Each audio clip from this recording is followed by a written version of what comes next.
Olá, boa tarde a todos. Que bom estar aqui com vocês novamente. Vocês sabiam que o canal de formação continuada mudou de nome? Sejam bem-vindos agora ao canal de desenvolvimento profissional. Um canal que vai além da formação e serviço. Significa também uma troca de experiências. Cada dia da semana, uma série diferente, com um olhar mais inovador para a sua trajetória profissional. A série que você está assistindo hoje é Clube de Leitura na Prática. Quinzenalmente, vocês terão a oportunidade de conhecer diferentes clubes de leitura que se adaptaram nesse período de distanciamento. Clubes que foram planejados e realizados utilizando plataformas e outros recursos no formato à distância. Sugestões que poderão auxiliar você que tem o desejo de criar um clube de leitura. O dia de hoje será um bate-papo com uma convidada muito especial e no final teremos um momento de interação no chat. Hoje estão participando do programa Carlos Arthur Aguena, da equipe do Cremário Covas, que será o mediador, e Caroline Aparecida Ferreira, que é graduada em Letras pela Faculdade de Filosofia, Letras e Ciências Humanas da USP e possui formação complementar em roteiro e documentário. Há mais de 10 anos tem se dedicado ao estudo e à crítica narrativa literária e audiovisual. Uma leitura ávida desde a infância. Entende o prazer que há em compartilhar experiências literárias e em conhecer novos leitores, e agora quer disseminá-lo. Ela que é mediadora do Narrador Clube de Leitura, um clube que traz autores e tradutores para participar dos encontros, trazendo fundamentalmente suas próprias experiências leitoras, inclusive de seus trabalhos. Camila vai contar agora um pouquinho dessa trajetória para nós. Carlos, é com você. Olá a todos. E a gente começa a nossa conversa com a Caroline pedindo para que ela conte um pouco sobre o histórico, como que nasceu, qual que é o público do Clube de Leitura O Narrador. É com você, Caroline. Boa tarde, Carlos. Boa tarde, Cris, todos vocês que estão assistindo. É um prazer estar aqui. Bom, o Clube de Leitura, né, a vontade de ter um clube de leitura nasceu da minha expectativa de me deparar com novos olhares sobre a literatura, né? Eu, né, sou formada em letras, eu sempre me acostumei, né, nos últimos anos, à mesma abordagem, né, da literatura. Um certo olhar que quem é da área tem sobre as obras, né? E a minha vontade era conhecer o olhar de outras pessoas, de outras áreas, de outras idades. Que fosse um ponto de encontro, o Clube de Leitura. E, bom, e aí foi que eu procurei, né, concretizar, coloquei esse projeto no papel, ofereci a algumas livrarias em busca de um espaço para poder realizar esse clube. E, enfim, hoje ele tem 2 anos já, ele começou em janeiro de 2019. O nosso primeiro encontro foi sobre a Amiga Genial, da Helena Ferrante. Foi um encontro em que eu convidei o professor Maurício Santana Dias, tradutor da Tetralogia Napolitana, para fazer parte desse encontro. E foi um dos encontros mais cheios do clube, da história do clube, né? O primeiro encontro, vieram muitos fãs de Helena Ferrante, alguns permaneceram, outros não participaram mais, mas foi o início desse clube, né? E ele não tinha um nome ainda, o narrador ele foi batizado por volta do 3º encontro. Eu senti a necessidade de que o clube tivesse um nome, tivesse uma identidade. Eu mesma criei um logo para o clube e criei uma página na internet e para que as pessoas pudessem se atualizar sobre a programação do clube, né?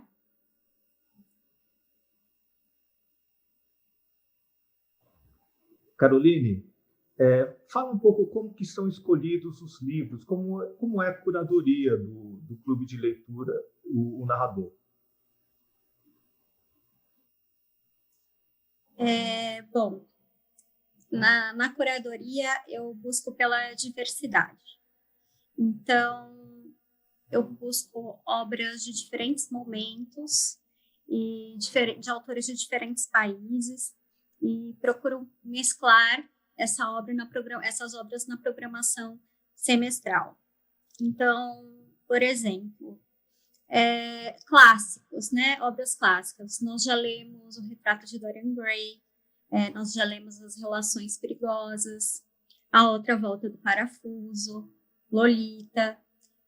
Das obras contemporâneas, nós já lemos Sobre os Ossos dos Mortos, nós já lemos O Pai da Menina Morta, O Peso do Pássaro Morto, né? Nós já lemos Glória.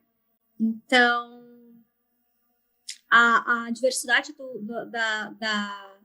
da seleção de obras, né, vai ao encontro da busca pela diversidade de público também, né?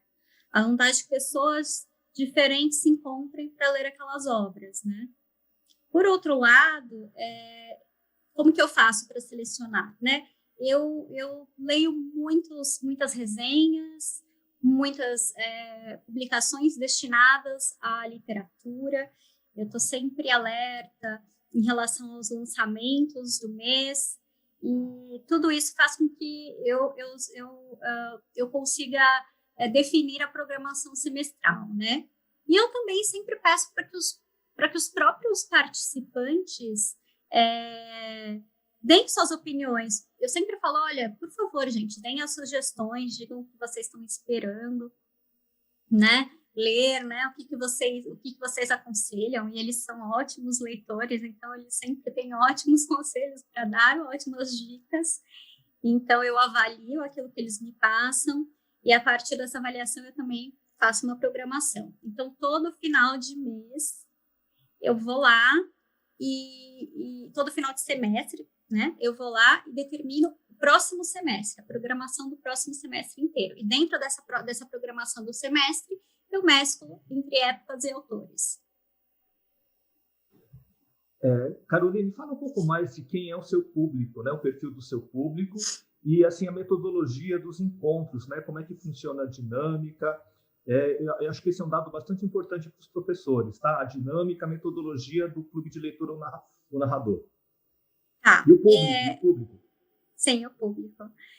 Então, o público são pessoas de diferentes idades, diferentes profissões. Então, no clube nós temos psicólogos, temos médicos, temos filósofos, temos jornalistas, advogados, aposentados. E, enfim, as idades oscilam bastante. Eu acho, inclusive, que eu sou a pessoa mais nova no clube, talvez, eu a mediadora. E eles trazem um repertório incrível, porque são leitores natos. Então, eu sou muito privilegiada, né, de fazer parte desse clube, né? Sem eles, esse clube não aconteceria.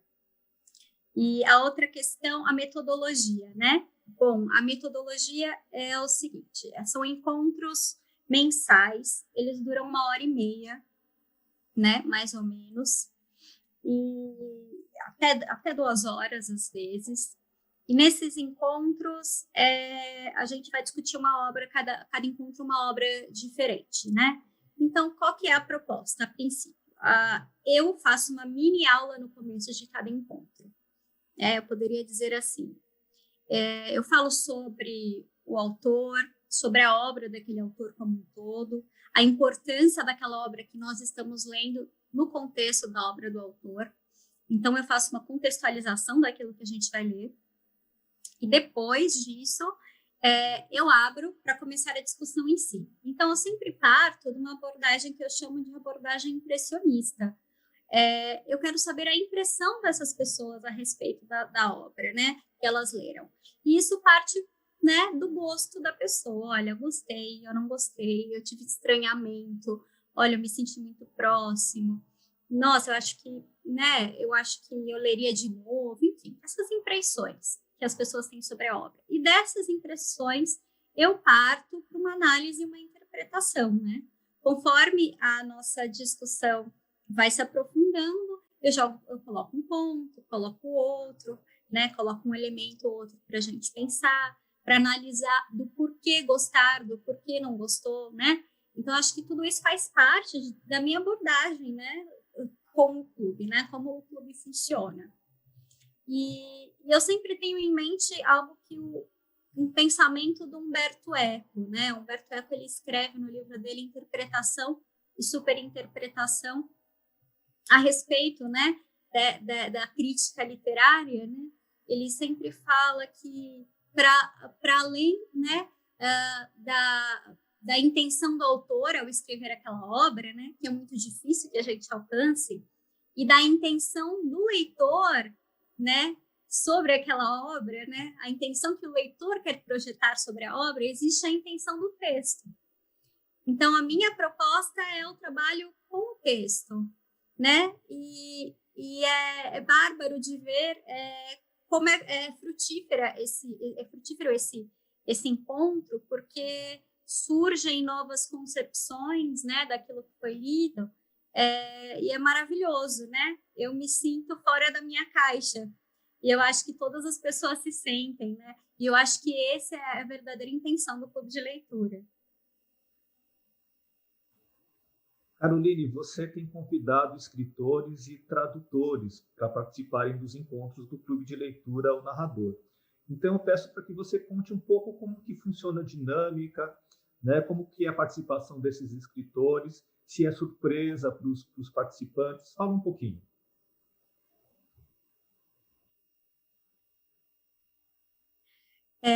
Bom, não, na verdade, não. Eu sempre aviso com antecedência se nós vamos receber algum convidado, até como uma forma de convidar mais pessoas a participarem, né? As pessoas são estimuladas quando a gente fala, olha, vou levar um convidado diferente, vai vir um tradutor, vai vir um especialista da área, né? O próprio autor virá. Então, tudo isso é uma forma de chamar público, né? De que as pessoas se sintam estimuladas a vir. Então, geralmente, em se tratando dos tradutores, né, dos convidados que são especialistas em determinada área, determinado tema da literatura, eu entro em contato geralmente por e-mail.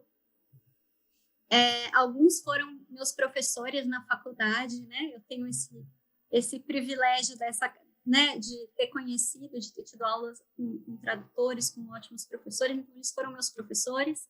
Então, eu me apresento, falo que eu sou ex-aluna, que, né, eu coordeno um clube de leitura, e que seria muito importante que eles viessem, né, participar, e, como eu fiz, por exemplo, com Maurício Santana Dias, que, embora não tenha sido meu professor, eu me apresentei dessa forma e ele aceitou muito prontamente o convite. E esteve lá no primeiro dia do clube. E quanto aos autores, né, eu já recebi o Thiago Ferro e a Aline Bey, né, no clube de leitura. A Aline Bey, que é autora do Pai da Menina Morta, né, vencedor do Prêmio São Paulo de Literatura, e o Thiago Ferro, que é autor... minto, eu confundi os títulos. Aline Bey, que é autora do Peso do Pássaro Morto, que ganhou o Prêmio São Paulo de Literatura. E o Thiago Ferro, que é o autor do Pai da Menina Morta, que ganhou o Jabuti e também o Prêmio São Paulo de Literatura. Eu fiz o contato pelas redes sociais, contei sobre o clube, perguntei se eles gostariam de falar sobre a obra deles com outros leitores, né? Que seria um bate-papo mais informal. E eles também aceitaram muito prontamente, né? Mas, de qualquer forma, quando eu faço convite para esses tradutores e especialistas e autores, né?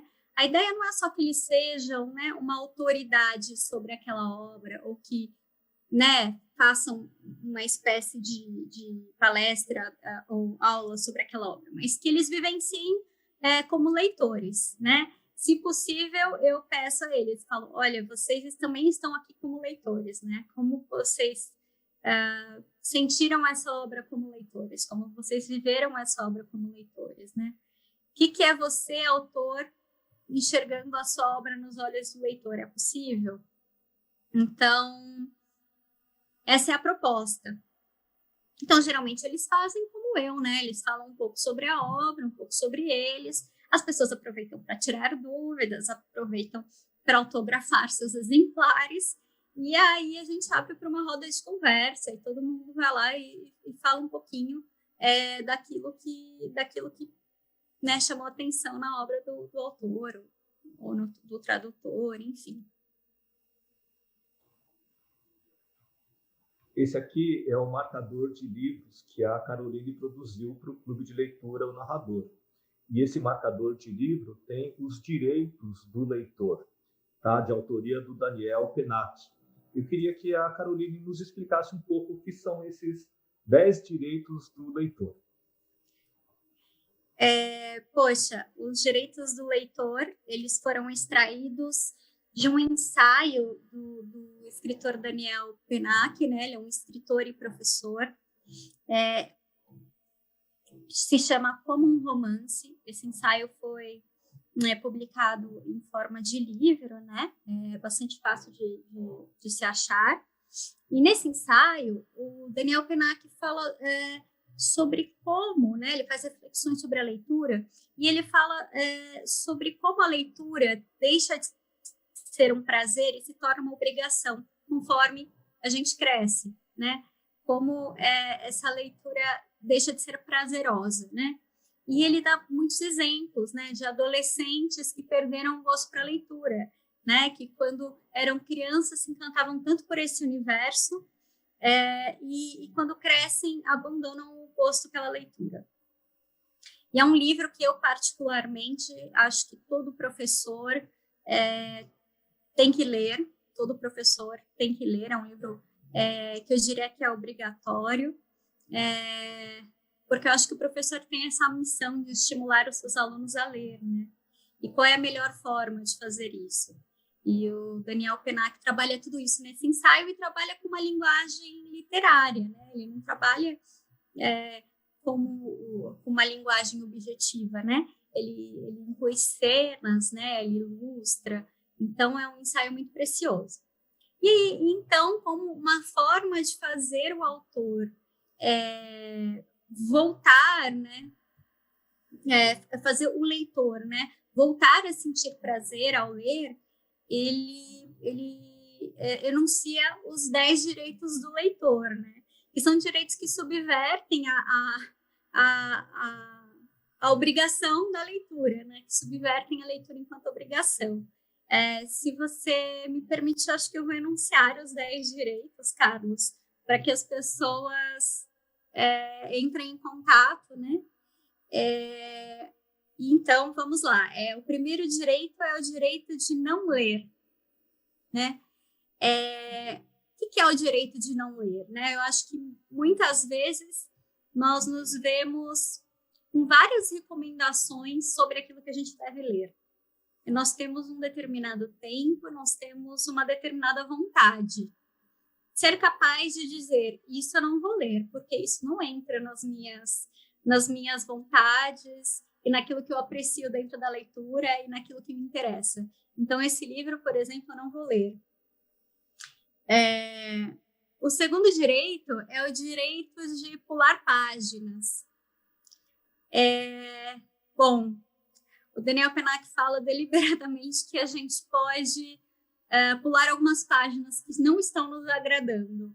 Então, estou lendo um livro, de repente surge uma descrição enorme, né, de algum cenário, de algum local, de alguma pessoa, e de repente aquilo deixa de ser prazeroso e aquilo, de certa forma, inibe a sua leitura. Então, você tem o direito de pular essas páginas, né, que não te apetece. Um terceiro direito muito polêmico é o direito de não terminar um livro. E o que seria, né, o direito de não terminar um livro? Começou a ler, viu que não gostou do livro? Eu não vou terminar esse livro, porque existe outro livro que você pode gostar de ler e que seja uma experiência muito mais prazerosa do que o livro que você deixou de ler. A leitura tem que ser um prazer na sua vida. Então, o direito de não terminar um livro é um direito desafiador para o leitor, mas é um direito, muitas vezes necessário, bem-vindo, né? Bom, o direito de reler. O leitor acha que ele tem que ler, muitas vezes, o máximo que ele puder de autores e de livros diferentes. E ler um mesmo livro pela segunda vez é uma perda de tempo. E esse direito vai contra isso, né? Você tem direito de reler o mesmo livro quantas vezes você quiser. Eu tenho, particularmente, uma pilha dos livros que eu quero reler. E eu conheço muita gente que relê a mesma obra pelo prazer imenso que aquela obra trouxe para a pessoa. Então, você não é obrigado a ler um livro, né, novo, né, uma história que você não conhece, se você tem muita vontade de reler aquela que você já conhece mais uma vez. Né? O direito de reler é um direito do nosso prazer também. Né? Bom, o direito de ler qualquer coisa. E qualquer coisa é qualquer coisa. Né? Esse seria o quinto direito. Bom, leia quadrinhos, revistas, romances literários ou romances comerciais, né? Ficção, né, ou não ficção. Existe um mar, né, de leituras aí afora. E você tem direito de ler aquilo que você quiser. Muitas vezes a gente pensa que é obrigatório que você, para ler com eficiência, se atenha aos romances que nós chamamos romances literários ou com valor literário. Mas muitas vezes um romance comercial pode trazer muito prazer também. Então, esse romance que pode te trazer prazer, mesmo não tendo valor literário, ele é muito importante na sua formação como leitor e no seu prazer enquanto pessoa, né? Eu costumo dizer para o pessoal do clube de leitura o seguinte, que muitas vezes uma obra tem um maravilhoso valor literário, né? Você vê uma qualidade naquela obra ímpar, mas você não gosta daquela obra. Por mais que você ache que ela seja maravilhosa literariamente, esteticamente, aquela obra não te fez sentir maravilhas, não te trouxe muito prazer. E muitas outras vezes, existem obras que não têm muito valor literário, você sabe que não tem, você sabe que o enredo não é tão maravilhoso, você sabe que, né, os personagens são bastante rasos, mas a leitura daquela obra te traz prazer, né? E eu acho que você tem direito de ler as duas. E é importante também saber, lógico, o que tem valor literário e o que não. Mas nem sempre a gente gosta do que tem valor literário e nem sempre o que não tem valor literário é horrível, né? Então, é preciso se dar essa liberdade, a liberdade de conhecer outras coisas. Bom, o sexto direito é o direito ao bovarismo.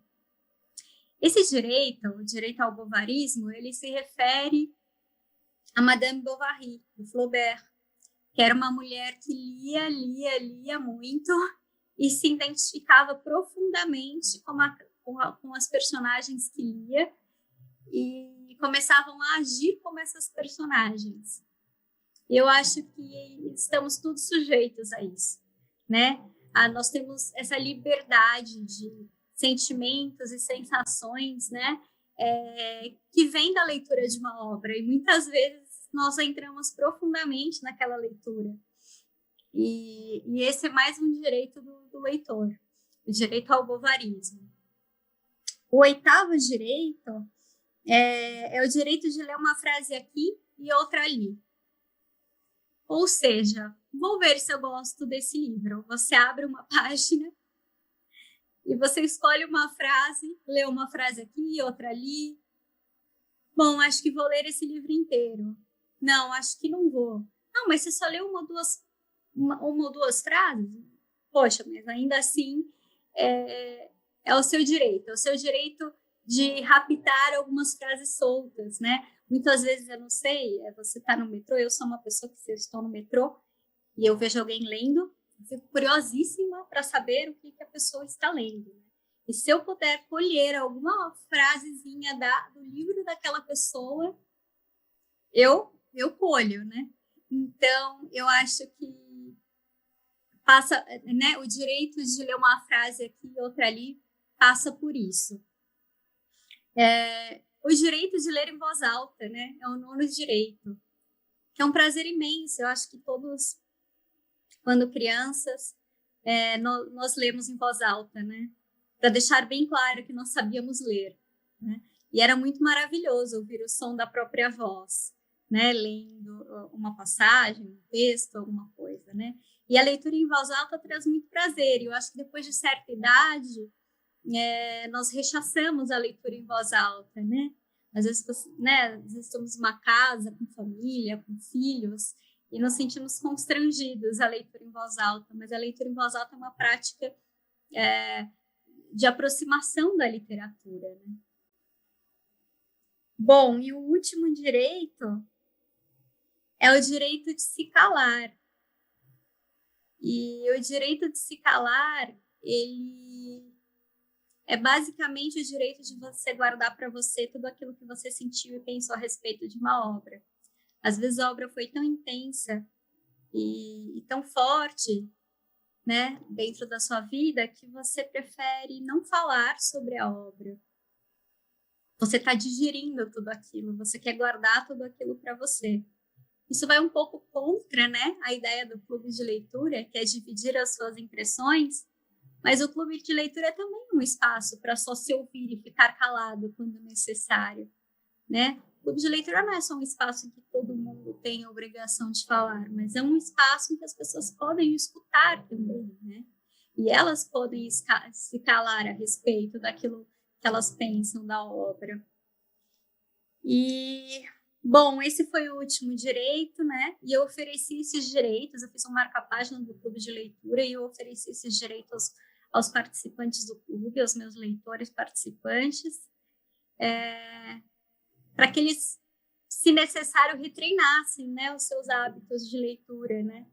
Se sentissem mais livres, mais próximos, né, das suas leituras. E a ideia é essa, e eu acho que é uma ideia que deve ser divulgada, né? Eu acho que os direitos do leitor devem alcançar mais leitores ou futuros leitores. Caroline, muitos elogios, cumprimentos aqui no chat. Tá? Eu aqui duas perguntas, né? Uma pergunta aqui, a Glaziele, e mais uma pessoa aqui perguntou para você falar de novo o nome do livro, tá? E uma professora aqui está perguntando qual que é o sétimo, tá? Qual que é o sétimo princípio, tá, Carolina? O nome do livro é Como um Romance, do Daniel Penac. É um ensaio, né? E esse é da LPM, eu acho que saiu pela editora Rocco também. É um livro curtinho, de bolso, para mim, o meu exemplar, e muito valioso. O sétimo, né? Então, agora que ela falou, a professora falou, eu acho que eu pulei o sétimo, né? Ela tem razão. O sétimo direito é o direito de ler em qualquer lugar, né? E qualquer lugar é qualquer lugar, no metrô, no ônibus, em casa, na rua, no parque, na biblioteca, no banheiro, porque às vezes é silencioso. E esse é o sétimo direito. Caroline, vários professores perguntando quais são os direitos. Acho que vale a pena você repetir rapidamente quais são os 10, né, para os nossos professores aqui. Lá. Os direitos do leitor, né? O primeiro é o direito de não ler. O segundo é o direito de pular páginas. O terceiro é o direito de não terminar um livro. O quarto é o direito de reler. O quinto é o direito de ler qualquer coisa.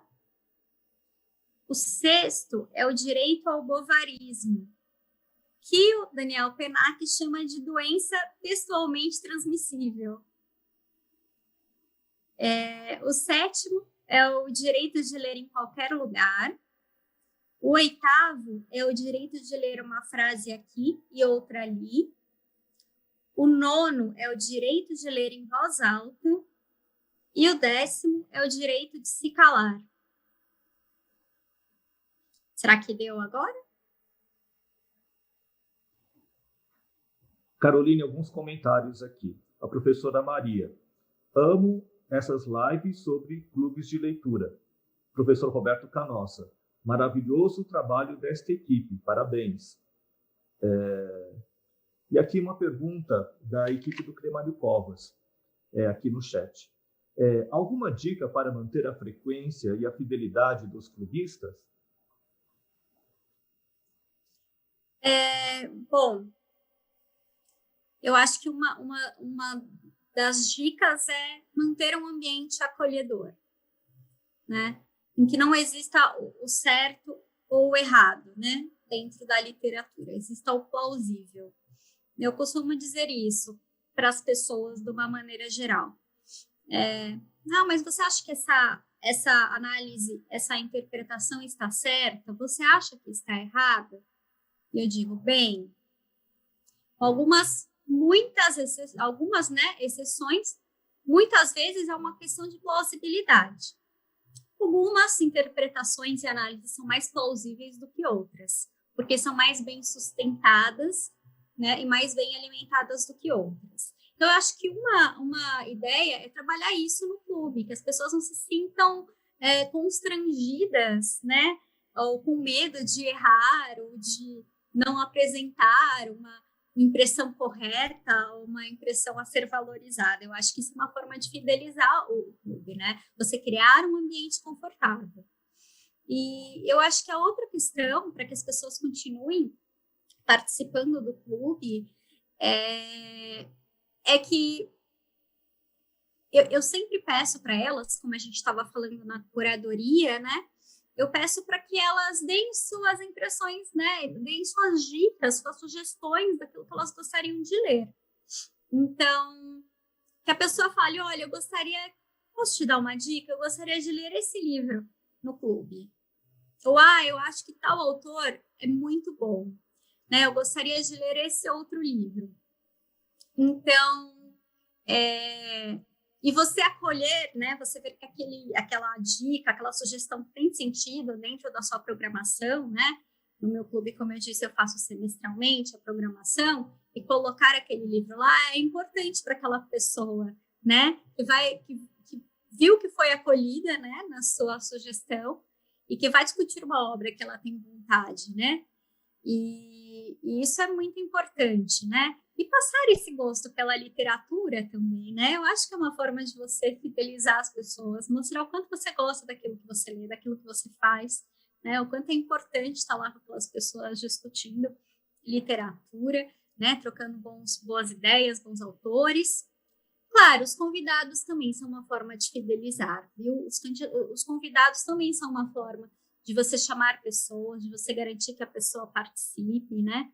Eu acho que isso conta bastante também, para que as pessoas voltem.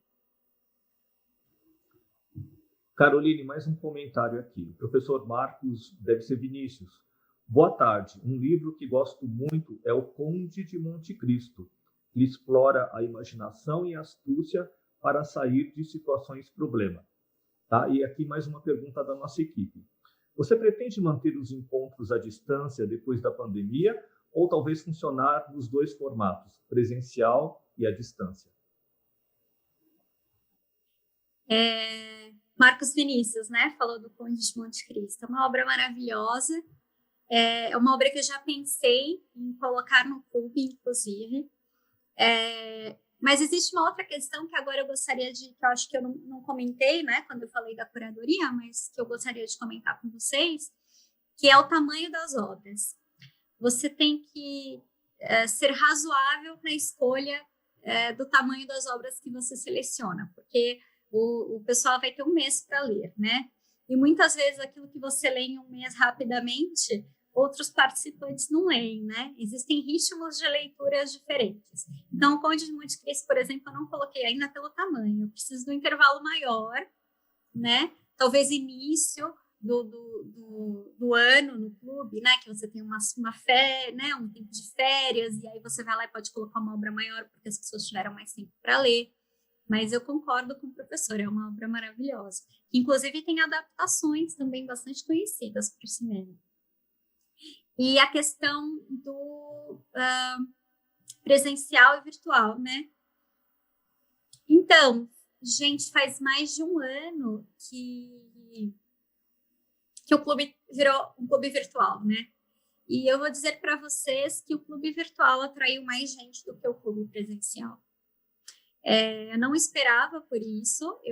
Quando houve a pandemia, né, foi decretada a quarentena, eu falei, bom, eu vou esperar, vou ver o que o pessoal acha, se a gente espera voltar os encontros presenciais, se a gente, né, passa para os encontros virtuais. Levei isso ao clube, né? Nós temos, inclusive, um grupo de WhatsApp em que a gente delibera sobre esses assuntos do clube. Eu falei, gente, o que vocês acham? Vocês querem esperar? A gente atrasa a programação, porque já tinha uma programação. E aí eles falaram, não, vamos tentar fazer virtual, a gente tenta retomar a programação normalmente, a gente faz um encontro virtual. E acabou dando muito certo, né? Porque as pessoas foram chamando umas às outras, né? Muitas vezes existe a questão do deslocamento, pessoas que moram em outras cidades. E, de repente, com o clube virtual, pessoas que não poderiam participar, né, no momento em que era presencial, estão participando. Então, foi um belo momento para o clube. E eu ainda estou pensando bastante como será quando nós pudermos voltar, né, aos encontros presenciais. Talvez encontros mistos, né? Talvez uma forma de aliar as duas possibilidades de encontro, né? Ou que os encontros virtuais sejam voltados a um aspecto, os encontros presenciais a outro, enfim, não. Eu não sei ainda, mas foi uma surpresa muito boa. Eu acho que as pessoas que se sentem né, compelidas a criarem, né, um clube de leitura, o clube de leitura virtual é sim uma opção. Eu vi muito claramente isso, que é sim uma opção de coordenar, de mediar o clube. Caroline, mais uma pergunta que está ligada a essa anterior que você acabou de responder. Os clubistas comentam que sentem falta dos encontros presenciais ou se adaptaram bem com os encontros à distância? Gente, eu acho que eles se adaptaram muito bem, viu? Lógico, nós sentimos falta de nos encontrar, né? Era sempre muito prazeroso poder abraçar todo mundo, né? E, enfim, estarmos juntos presencialmente. Mas eu acho que eles se adaptaram muito bem. Eles gostaram muito, né? Nós temos um público da terceira idade no clube e foi ótimo, porque eles puderam continuar participando, né? Nessa situação da quarentena, mesmo talvez que voltasse, né? O clube, antes da vacina, eles não poderiam participar, né? Então, foi uma solução boa para todos que participam do clube. E, como eu disse, a frequência e o número de participantes aumentou, né? O que foi ótimo. Trouxe encontros muito mais produtivos. Caroline, uma pergunta bem interessante aqui, ó. Alguém que não leu o livro proposto pode participar do encontro? Com certeza, né? Eu acho que muitas vezes já participaram, né, algumas pessoas que não tinham lido o livro proposto, mas que saíram de lá, né, prontos para comprar o livro, para adquirir o livro e ler, porque gostaram do encontro, gostaram do que foi falado sobre a obra. Então, não existe essa restrição, né, de você... não leu, então não participa, né? A única coisa que eu alerto é que muito possivelmente tem spoiler, né? Muito possivelmente as pessoas podem antecipar o enredo do livro. Então, nós discutimos o final, nós discutimos todos os aspectos do livro. Mas se a pessoa não se incomoda, eu não vejo problema nenhum. Aliás, eu sempre falo, olha, se vocês não leram, não tem problema, participem, porque vai que vocês se animam a ler, né? E já é ótimo, na minha opinião.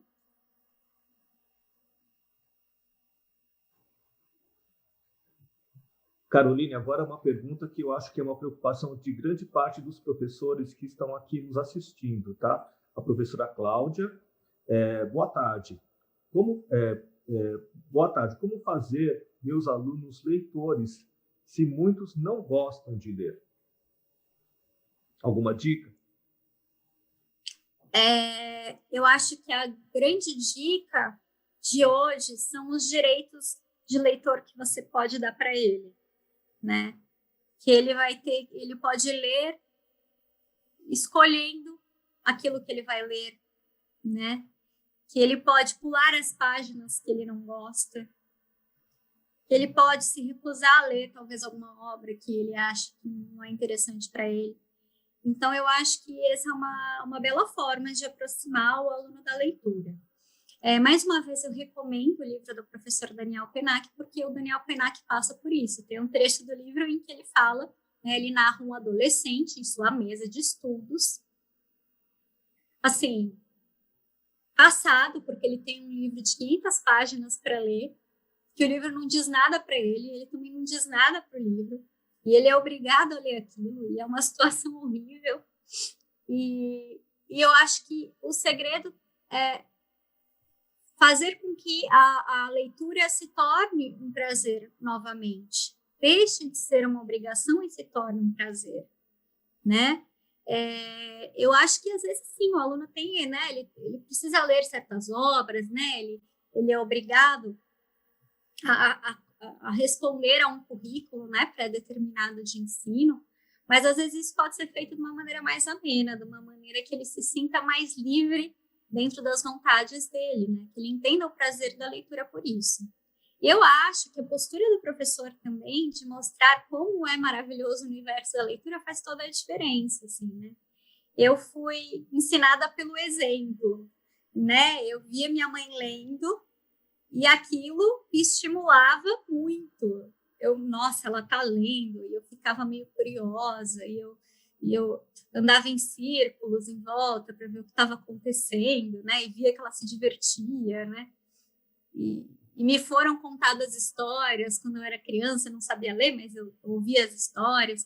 Então, eu acho que a gente aprende a ler muito pelo exemplo também, né? Se existia alguém muito empolgado perto da gente, lendo, eu acho que é contagiante. Eu acho que a gente, né, como qualquer coisa, nós ficamos curiosos, nós somos seres curiosos, os seres humanos, né?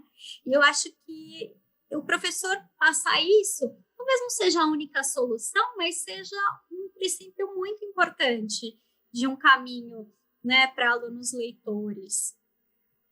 Eu acho que talvez seja esse o caminho, né? Você mostrar esse entusiasmo.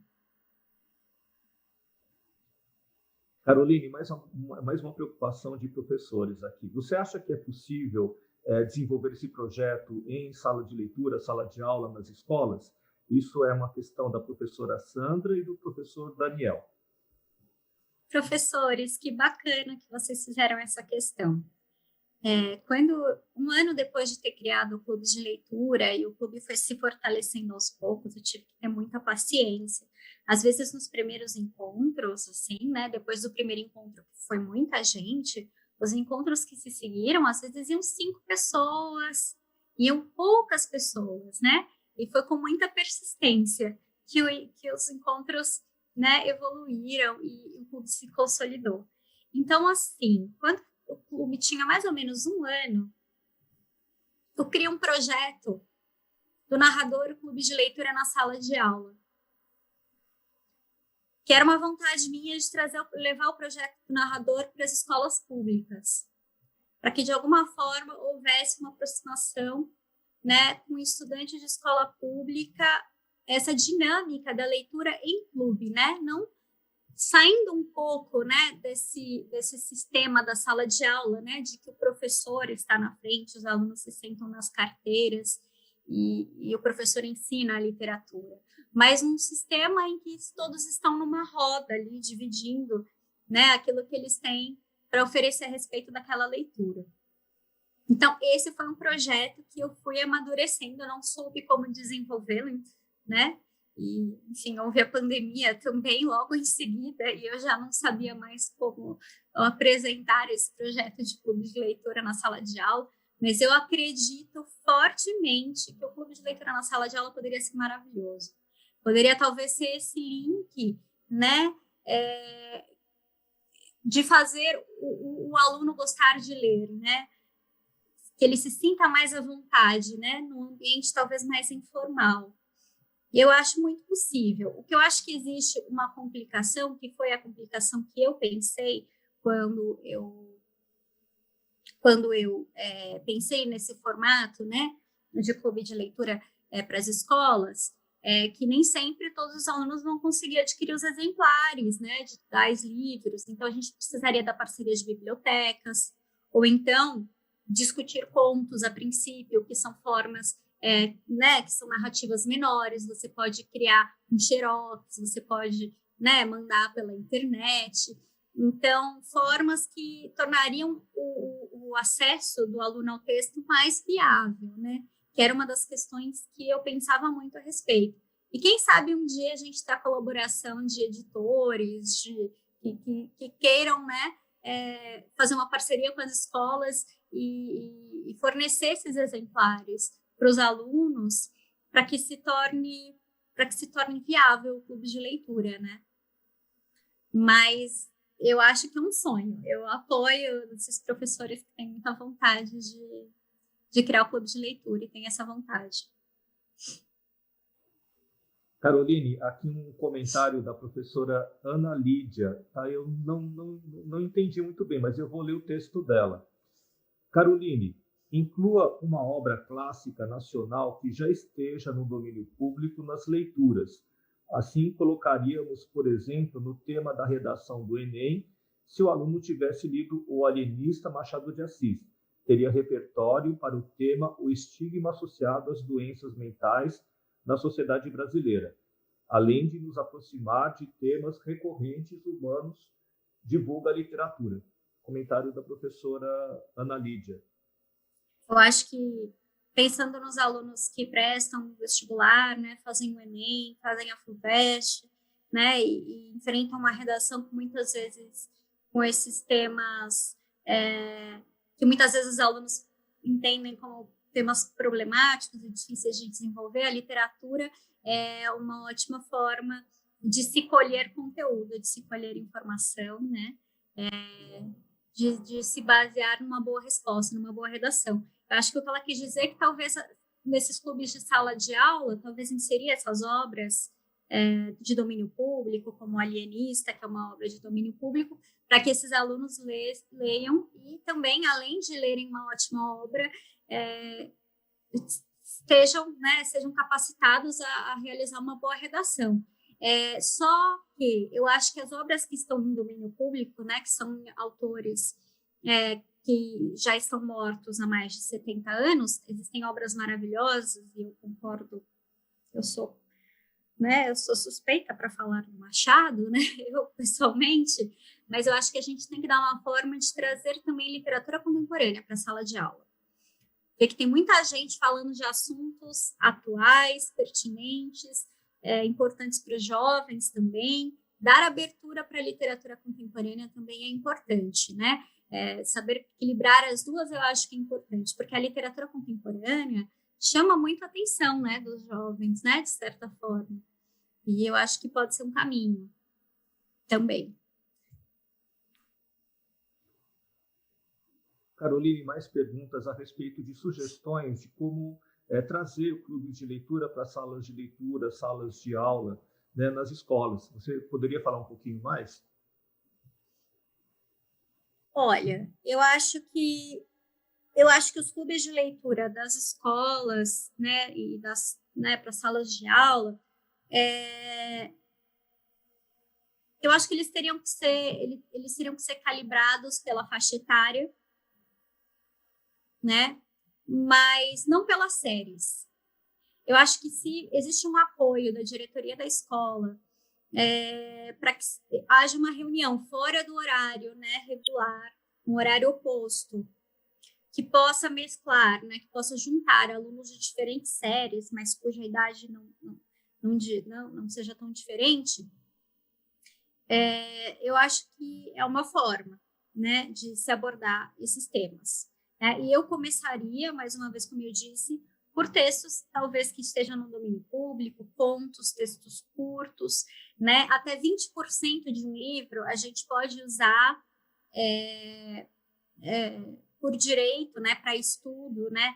Então, às vezes, fazer um bom recorte de um bom conto. Essa semana, por exemplo, eu estava lendo a obra da Conceição Evaristo, tem contos muito bonitos, que podem ser selecionados, né? Então, eu penso nesse sentido a princípio, né? Mas eu acho que se também houvesse uma forma de pedir apoio para a biblioteca do colégio, né? E talvez uma forma de rodízio para a leitura, em vez de começar com um encontro uma vez por mês, começar né? Que se faça um encontro a cada 2 meses, que seja, a cada 45 dias, para fazer os testes, para ver o quanto os alunos se animam, né, com a ideia de sentar e conversar informalmente sobre a literatura, né? E se vocês puderem, por favor, né, chamem algum convidado que vocês acham que possa estimular os alunos a participarem desse primeiro encontro, né? O primeiro encontro é muito importante para que o aluno comece a gostar daquele ambiente, comece a gostar, né? Comece a frequentar aquela roda de conversa, se sinta acolhido.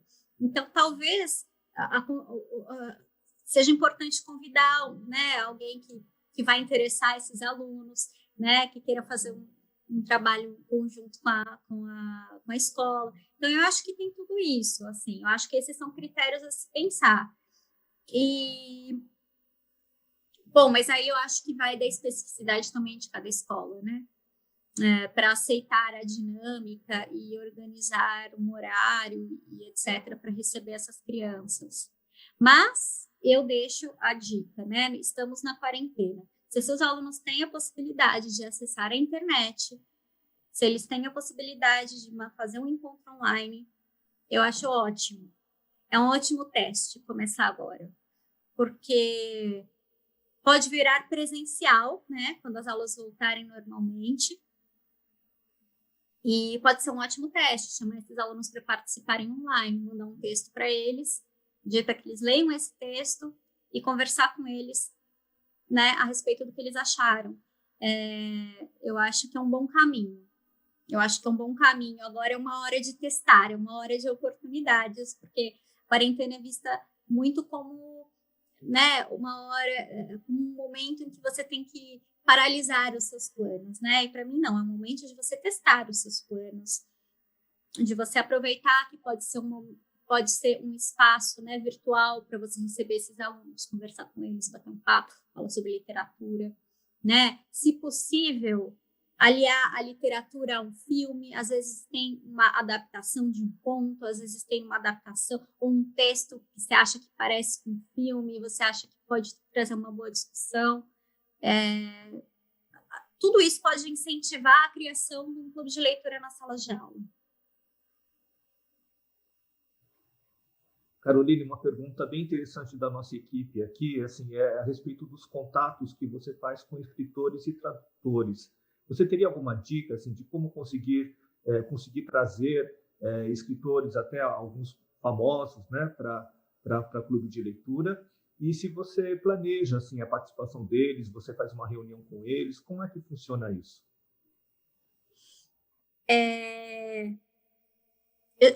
A respeito dos não, né, dos tradutores e convidados da área, né, da literatura e tal, eu acabo sendo um pouco privilegiada, como eu disse, alguns eram meus ex-professores, né, eu já tinha certo contato, já tinha uma certa admiração pela pessoa, então muito humildemente eu ia lá, mandava um e-mail, professor, gosto do seu trabalho, sei que você realiza, né, um ótimo, né, um ótimo trabalho de tradução.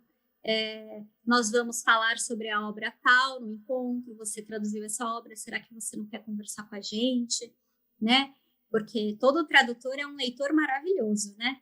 Os tradutores são leitores incríveis daquela obra, que foram capazes de trazer essa obra até nós, né?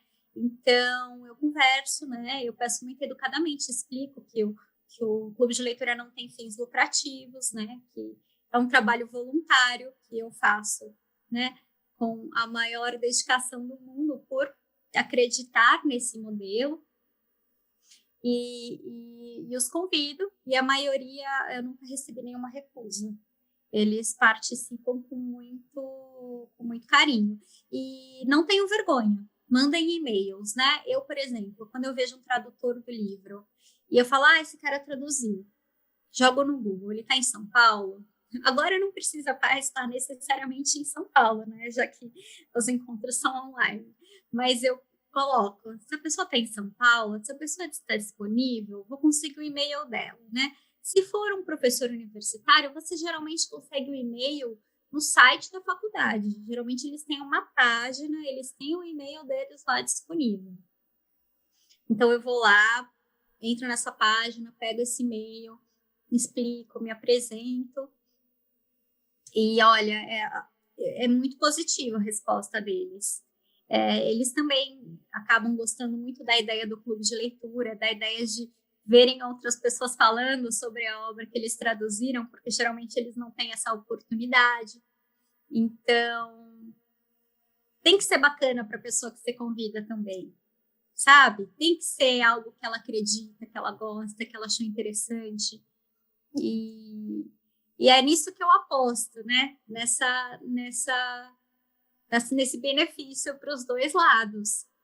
E agora, né? Mais uma vez, com a quarentena e os encontros virtuais, é mais fácil ainda que algum convidado aceite participar, porque ele não vai nem se deslocar, ele vai sentar, né, no computador e vai participar com você, vai ser 1 hora, 2 horas do tempo dele, para ele é mais fácil até do que um dia, né, do que se deslocar e ir até o lugar. Então, é um bom momento para arrumar convidados. A Aline e o Thiago, eu os acompanho, que foram, né, autores que foram no clube, eu os acompanhava pelas redes sociais. Como eu disse para vocês, para fazer a curadoria, eu acompanho muita coisa, eu vejo muitas redes sociais, né, eu leio publicações literárias, enfim. Então, a Aline e o Thiago, eu já sabia que os livros dele, eles eram livros muito bons, estavam tendo uma repercussão muito positiva. E eu fui lá, né, e entrei em contato pelo WhatsApp não, pelo Facebook. Falei, bom, talvez eles nem respondam, mas se responderem vai ser ótimo, então por que não tentar? Então entrei em contato, falei que era do clube de leitura, que eu queria trabalhar a obra deles, se eles aceitavam, e aceitaram também. E essas pessoas, né, quando era presencial, eu encontrava 1 hora antes do clube, às vezes, porque às vezes a pessoa não tinha tempo de sentar, né, para conversar num dia específico. Então a gente se falava por e-mail, por WhatsApp, chegava no clube 1 hora antes, a gente sentava. Eu falava mais ou menos da abordagem que eu ia tratar a obra da pessoa, mas para ela se sentir à vontade, para que ela conduzisse da maneira como ela quisesse também. O importante é que fosse bom para ela também o encontro. Então, geralmente eu fazia esses encontros 1 hora antes com a pessoa, antes de começar a dinâmica, e sempre os deixei muito livres, assim, né? Fazia mediação, mas sempre os deixei muito livres também, para que eles se sentissem à vontade, fizessem daquele encontro algo que fosse legal para eles. Então tem um pouco dessa iniciativa, assim, né? De você, mesmo relutante, entrar em contato, né? Às vezes envergonhado, às vezes, né? Poxa, será que vai ser invasivo? Mas eu acho que nós temos pessoas muito boas por aí afora, que querem fazer coisas importantes para a educação, para a leitura, né? Pode ser que você leve um não e faz parte, mas eu acho importante acreditar nessa boa intenção das pessoas de participar e querer contribuir. Caroline, aqui alguns comentários. Professora Graziele, vocês poderiam enviar os 10 direitos do leitor em PDF? A gente pensa vamos ver aqui, né? Só registrando aqui o pedido dela.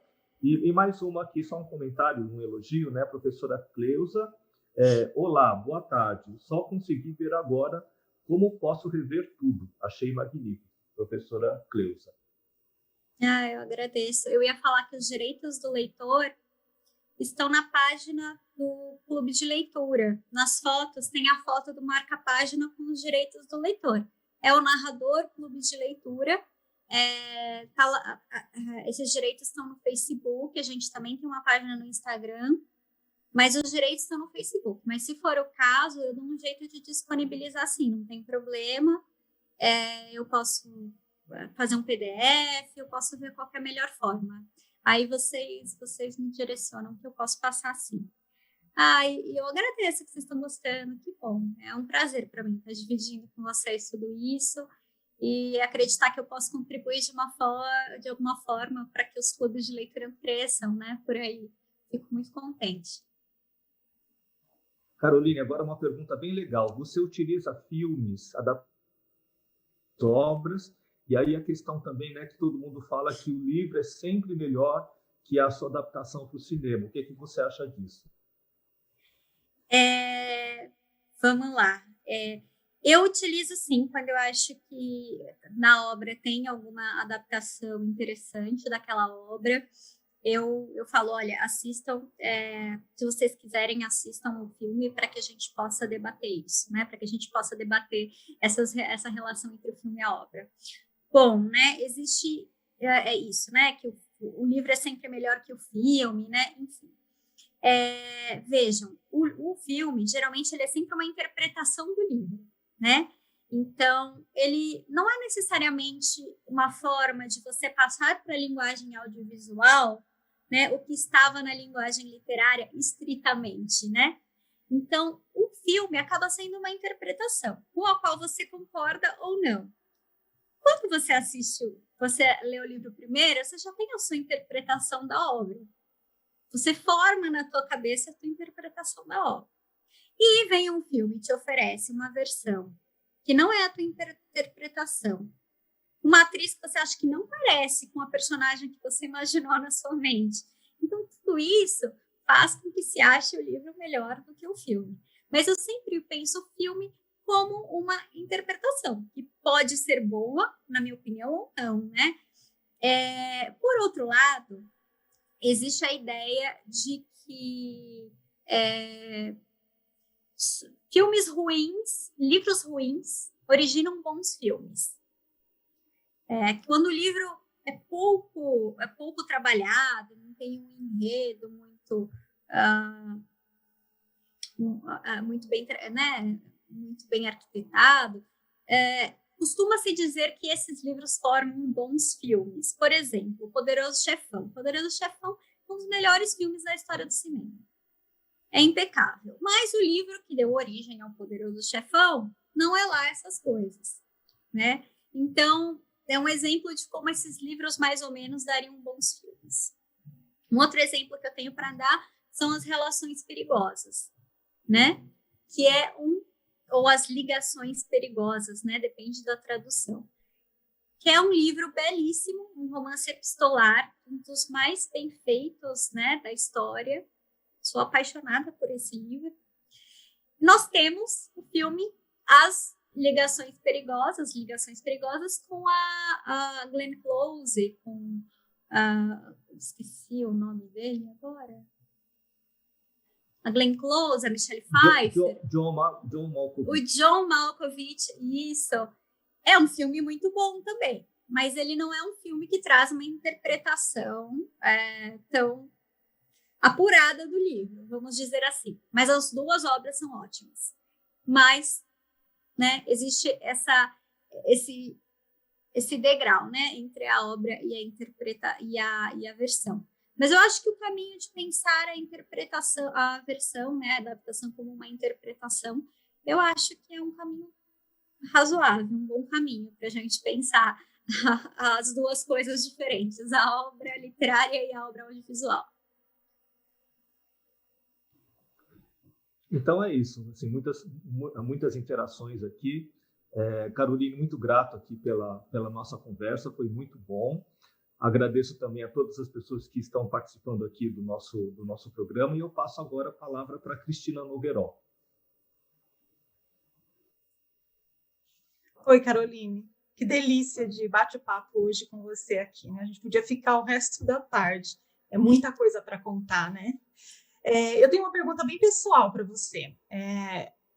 Como é que tudo começou na sua vida? Você falou da sua mãe, que foi uma grande referência para você, é isso mesmo? Você teve muito acesso quando era criança? Como é que foi isso?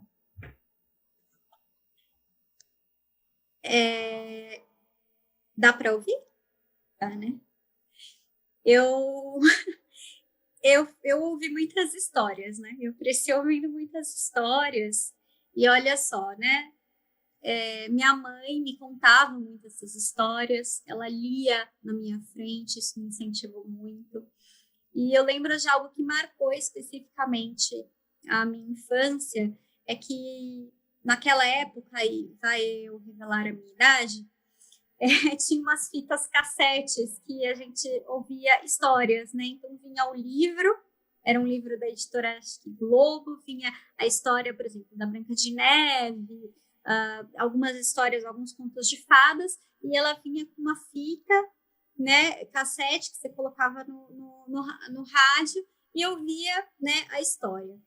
E eu não sei, né, eu ouvia aquilo o dia inteiro, né, eu ouvia, eu reouvia, eu contava, né, eu contava para as outras pessoas. Então tinha o livro, como eu já tinha decorado, eu não sabia ler ainda, mas eu folheava o livro contando a história para as outras pessoas que pensavam, nossa, ela sabe ler. Não, ela tinha ouvido tanto aquelas histórias que aquilo, né, ela conseguia falar como se fosse lido, né? Então eu acho que isso foi muito importante, esse primeiro momento dessa infância, porque me mostrou um prazer muito grande das narrativas. Eu sentia um prazer imenso, né, em conviver com aquele universo. Aí eu passei a fase da coleção Vagalume, que tinha, eu lembro ali, o Marcos Rey e alguns nomes da coleção Vagalume, aquilo foi alimentando também a minha, né, a minha natureza de leitora. Por um momento eu achei que eu fosse fazer jornalismo na faculdade e acabei depois optando pelas letras e hoje sou formada em letras. E eu sou formada em letras e escolhi as letras pelo universo narrativo. Pensando, eu já atuava, né, na área do roteiro audiovisual, mas eu entendi que mesmo as narrativas audiovisuais, para chegar até elas, eu tinha que passar pelas narrativas literárias e que a base estava ali. A base da contação de histórias estava ali. Então, foi quando eu optei pela minha faculdade de letras poxa, e aí veio, né, depois com o fim da faculdade, o clube de leitura também, uma necessidade minha de ouvir outras pessoas falando sobre as suas experiências de leitura, que não fossem da área, que fossem de outras áreas, que pudessem trazer e agregar. Então, eu acho que a minha vida, de uma maneira geral, foi muito pautada, assim, por esse amor pela literatura, pelas histórias, né, pelas narrativas ficcionais. Bacana. Parece meio óbvia a resposta do que eu vou te perguntar agora, mas participar de clubes de leitura pode tornar uma pessoa um bom leitor, né? Você tem notícia de pessoas que não gostavam de ler e começaram a participar de clubes de leitura por curiosidade e se tornaram grandes leitores? No meu clube, no narrador, as pessoas já eram leitoras natas, né? Então eu não teria essa informação para passar. Mas eu acho sim muito possível, porque é exatamente a mesma situação da pessoa que está passeando pela livraria, porque muitas vezes acontecia isso. A pessoa não sabia o que estava acontecendo.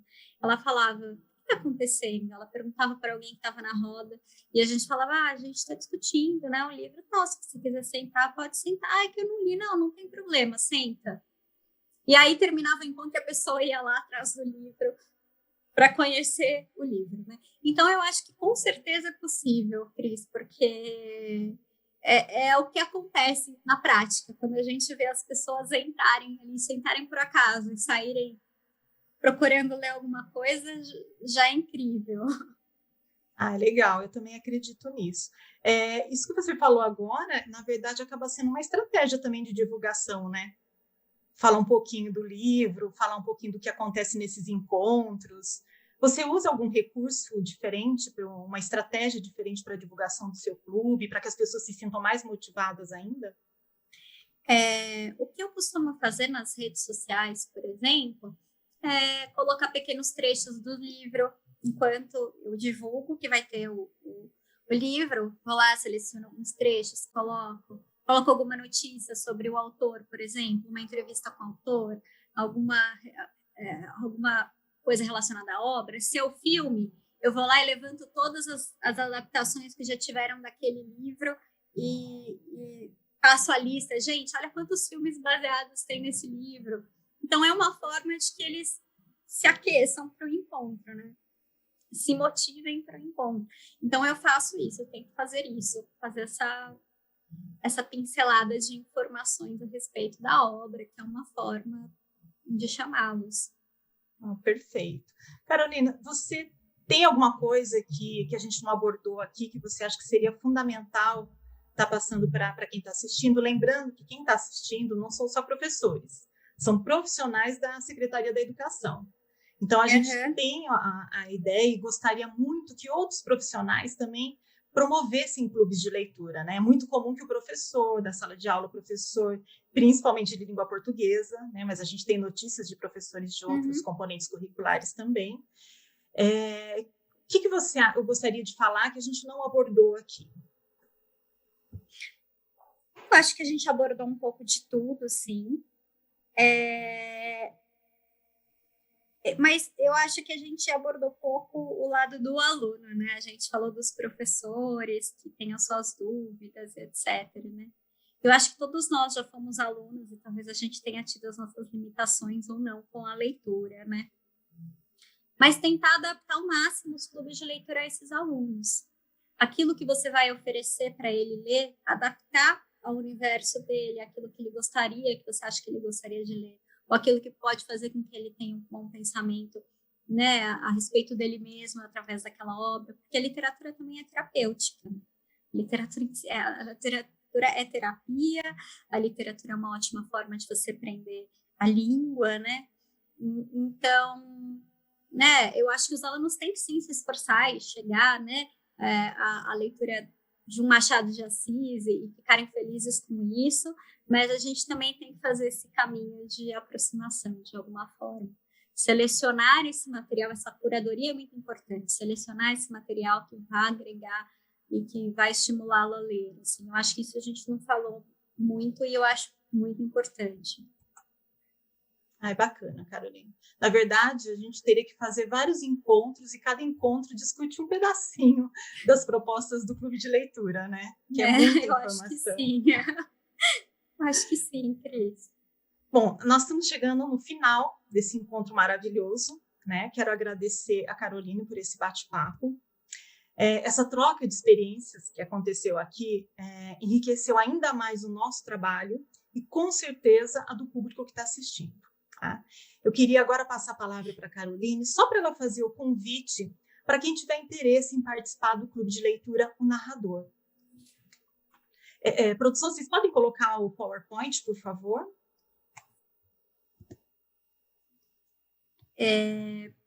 Bom, se vocês tiverem vontade de conhecer o narrador, conhecer nossa dinâmica, quer entender melhor como funciona, né? Entender na prática, né, o que acontece no encontro, você pode mandar um e-mail para o narrador clube de leitura, @gmail.com. Se você quiser perguntar também, levantar outras questões que não seja a sua inscrição no próximo encontro, também sinta-se à vontade de mandar, eu vou responder com muito prazer. Nosso próximo livro será Como Água para Chocolate, da Laura Esquivel.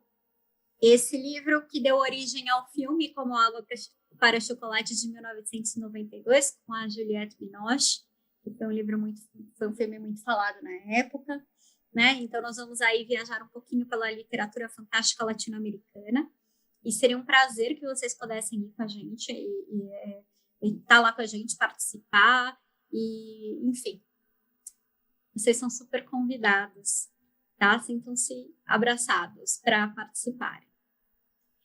E eu queria aproveitar também e agradecer vocês pela oportunidade de dividir essa experiência. Eu espero que seja útil para as pessoas, que tenham levantado boas questões. Agradecer você, Cris, Mieco, o Carlos, que foi super gentil, me abordou e nós, né, fizemos esse encontro acontecer.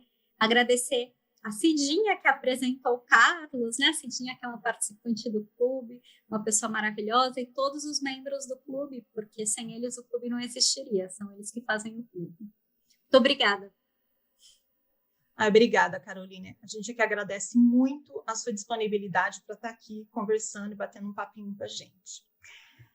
Bom, como vocês sabem, desde a pandemia, o Cremário Covas vem realizando os encontros do Clube de Leitura Gato Preto no formato à distância. E para quem quiser participar dessa experiência, fiquem atentos nas notícias da IFAP, no site da IFAP e no site do CRE. E lá vocês vão encontrar as próximas datas e os títulos que serão lidos esse ano. Bom, eu encerro esse programa informando que essa gravação ficará disponível no YouTube, no canal Desenvolvimento Profissional do Centro de Mídias. Teve uma professora que perguntou, em breve já vai estar disponível lá no YouTube. Quero fazer um agradecimento especial à Caroline. Desejamos muito sucesso para você nessa caminhada. Quero agradecer o trabalho e empenho da equipe da IFAP, do Cremário Covas, do Carlos, que mediou o encontro de hoje, da Mieco, da Lívia, da Eliane e da Edivane, da Paula, que está ajudando lá na mediação também, e, claro, principalmente a participação do público. Tá? Obrigada a todos e até o próximo encontro.